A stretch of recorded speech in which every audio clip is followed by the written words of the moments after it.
ጉብኝቱ የተደረገው ፕሬዚዳንት ማክሮን ወደ አዲስ አበባ መጥተው በኢትዮጵያ ጉብኝት ባደረጉ በጥቂት ወራት ውስጥ ነው።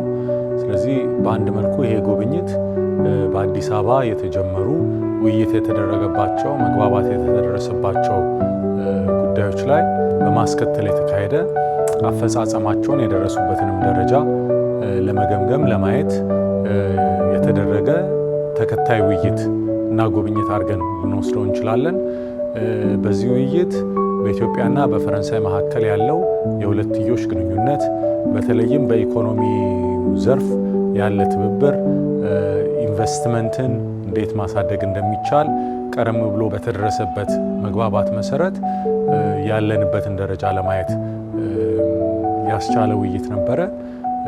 የፈረንሳይ ባለሀብቶችን የፈረንሳይ ድርጅቶችን ኢንቨስትመንት በኢትዮጵያ ከፍ ለማድረግ ዘላቂ የረጅም ጊዜ ፋይዳ ያላቸው ኢንቨስትመንቶችን ለማስፋፋት የሚቻልበትን አግባብ ያሳየ ውይይት ነው። በአጠቃላይ የኢኮኖሚ ትብብርና ትስስር ምን መምሰል እንዳለበት ጥሩ የሀሳብ ልውውጥ የተደረገበት ነው።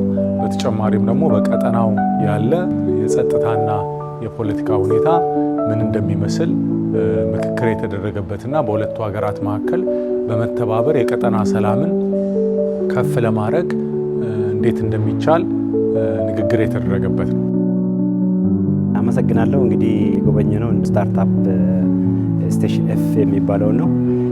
ይሄ ስታርታፕ ስቴሽን ኤፍ የሚባለው በቴክኖሎጂ በጣም በርካታ ነገሮችን ከሱ ተምረናል። በተለይ በአንድ ቦታ ላይ ወደ 1000 የሚሆን ስታርታፖችን ነው በጋራ የሚያስተናግዱት። ይሄ በአርቲፊሻል ቴክኖሎጂ በጣም ብዙ ስራዎችን እየሰሩ ነው ስንጎበኝ ያየ ነው። ይሄ እንግዲህ አንድ ሰው እውቀት ይዞ ወይም ደግሞ ሀሳብ ይዞ ሲመጣ ያንን ሀሳብ ወደ መሬት የሚያወርድበት ጥናቱን የሚያካሄድበት ጥናቱን ካካሄደ በኋላ በተለይ ቃድ አውጥቶ ስራ እስከሚጀምርበት ድረስ የሚያግዙበት ነው። ቦታውን በጣም የሚመች ነው። ጥናትና ምርምር ለሚሰራ ከሰራም በኋላ ሀሳቡ እንግዲህ መሬት ላይ ወርዶ ለሀገር ለዓለም ችግር የሚፈታበትና እነዚህ ከዛ ስታርታፕ የወጡት ለዓለም ተወዳዳሪ የማረክ ስራ እየተሰራ ነው ያለው። በዛም ጎን ለጎን ደግሞ እንግዲህ በአንድ አመት ብቻ ወደ 600 ኢቨንት ወይም በ600 የውይይት ጊዜያቶች አካሂደናል በአንድ አመት ብቻ ያሉ።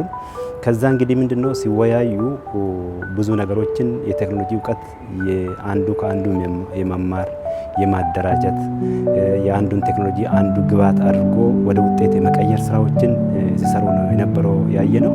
ከዚህ እንግዲህ ትልቅ በስታርታፕ ላይ ስራ መስራት እንዳለብንና ወጣቶችን የማብቃት ሀሳባቸውን ይዞ ሲመጡ ሀሳባቸውን ወደ ስራ ቀይሮ ለሀገር ለወገን እንዲያደርጉ የማድረግ ነው። እንግዲህ በዛ ያየ ነው በህዝብ አገልግሎት ብቻ ወደ 35 ስታርታፖች አይነቶች ስራ ላይ እየሰሩ ነው ያሉት። ፕሮግራሞቹም በጣም ብዙ ናቸው። በተለያዩ ዘርፎች ነው እየተሰራ ያለውና በተለይ በቴክኖሎጂ በአርቲፊሻል ኢንተለጀንስ ቴክኖሎጂ እዛ ላይ በጣም ትልቅ ስራ ተጠቅመዋል። ሌላው እንግዲህ ያየነው በቴክኖሎጂ ላይ ነው። ሁለተኛው የአርቲፊሻል ኢንተለጀንስ እንዳለ ሆኖ ቴክኖሎጂ ብቻ የሚሰሩ ደግሞ በተለይ በጥናትና በምርምር ላይ የሚሰሩ የኖኪያና ታላስ ነው ያየነው። እነዚህ እንግዲህ በናኖ ቴክኖሎጂ እንዴት በጥናት ላይ ተመስርቶ ወደ ትልቅ ፋብሪካዎች ግብዓት የሚሆኑበት በዚህ ያጠኑትን ለዋናው ግብዓት እያደረጉ በናኖ ቴክኖሎጂ እንዴት ሲሰሩ እንደነበረ በተለይ የፋይበር ላይ እንዴት ሲሰሩ እንደነበረ ዲፌክ አርቲፊሻል ኢንተለጀንስ ላይ እንዴት ቴክኖሎጂን ተጠቅሞ ጥናት አካሂዶ ወደ ዋናው ግብዓት የሚሄዱበትና በቴክኖሎጂ ሀገራት በትልቅ ስኬል ማለት ነው በቴክኖሎጂ በትልቅ ስኬል ሀገር እንዴት መወዳደር ከዓለም መወዳደር እንደሚችልና ራሱን ችላ እንደሚሰራ ደግሞ በትልቅ ኩባንያዎች በሁለቱ ላይ ያየ ነው።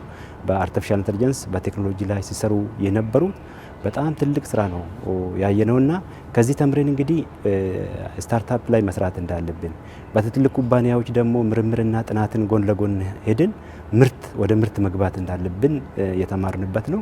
ሌላው ሶስተኛ ያየነው በተለይ 42 ፓሪስ ትሬኒንግ ሴንተር የሚባል አይተናል። በስልጠና ላይ የሚያካሂድ ስልጠናው ሙሉ በሙሉ በአርቲፊሻል ኢንተለጀንስ ቴክኖሎጂ የታገዘ አስተማሪ የሌለው ስልጠና ቦታ ነው። ስልጠናው ካሪኩለም ቀርጾ ኮምፒውተር አዘጋጅቶ ቦታ አዘጋጅቶ 24/7 አገልግሎት የሚሰጥ ስቴሽን ነው። ይሄም አስተማሪ የለም፣ ግን ተማሪዎች ገብቶ ከኮምፒውተሩ ጋር ብቻ እና በሶፍትዌሩ ብቻ ተምሮ ስልጠናውን ጨርሶ ስልጠና ካበቁ በኋላ ለዓለም ተወዳዳሪ ብቁ የሚሆኑ ተማሪዎች ከዛ የወጡበትን ነው ያየነውና በተለይ እንግዲህ ለተማሪዎች ለወጣቶች እንደዚህ አይነት ቦታዎችን ማዘጋጀት ማለት በፈለጉበት ጊዜ ገብቶ የፈለጉትን ነገር መማር እንዲችሉና ተምሮም ደግሞ ለራሳቸውም በግልም መስራት በግል ሴክተርን መቀጠር በመንግስት ሴክተርን መቀጠር የሚያስችል ካሪኩለም ቀርጾ ከ12ኛ ክፍል ጀምሮ ነው እንግዲህ የሚያስተምሩት። 12ኛ ክፍል የጨረሰው ነው እዛ